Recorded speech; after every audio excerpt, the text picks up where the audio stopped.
তিনি যে general prescription আমাদের দিচ্ছেন ওটা তো আমাদের নিতে হবে। তিনি জেনারেল প্রেসক্রিপশন বলে দিচ্ছেন আমার অলৌকিক কিছু হয়নি আজ অব্দি, যার যেমন যখন যতটা লেগেছে আমি তাকে সেরকম দিয়েছি, সেটা কাজ করেছে। আর এর পিছনে সায়েন্সটা খোঁজা তোমার দায়িত্ব। আমাকে যতটা সম্ভব আমি বলে গেছি, এর বেশি বলার মতো লোক ছিল না বলিনি।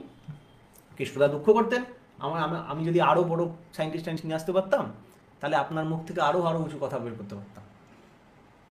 তাও তো কী করে গেলেন দেখতেই পাচ্ছ। হ্যাঁ, তাই সেরকম ঠাকুরকে বের করতে পারতাম, কিন্তু ঠাকুর বলছেন, ঠাকুর কায়দা করে তাও সব দিয়ে গেছেন।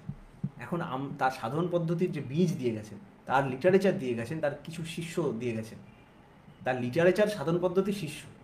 হ্যাঁ, শাস্ত্র, শিষ্য, নাম, শিষ।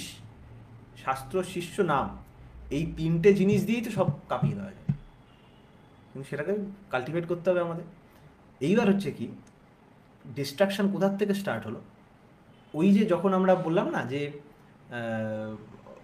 আমি কন্ট্রোলে আছি নাকি, ঠাকুরের মতো আমি ঠাকুরালি শুরু করে দিলাম, তারপরে ওর ফলটা রপ্তাতে থাকলো। এরকম করতে করতে হাজারো হাজারো ফলস গুরু তৈরি হয়ে গেছে। কেষ্টদাস সিনড্রোম। কেষ্টদাস তো বলতে গেলে অনেক উঁচু গুরু, আচ্ছা, উপরের ভিলেন। ঠাকুরের সঙ্গ পেয়েছেন, কিছু জানে, ঠাকুরের কথাটা বলবে, সঙ্গে অনেক জল মিশিয়ে দেবে। এখন যারা, তারা অ্যাকচুয়ালি কিছু জানে, জিরো। ওরা হচ্ছে উপর থেকে ফল করেছে, আর এরা হচ্ছে জীবনে কিছুই করেনি, চুরি শিখেছে, জন্ম দেখে চুরি শিখেছে।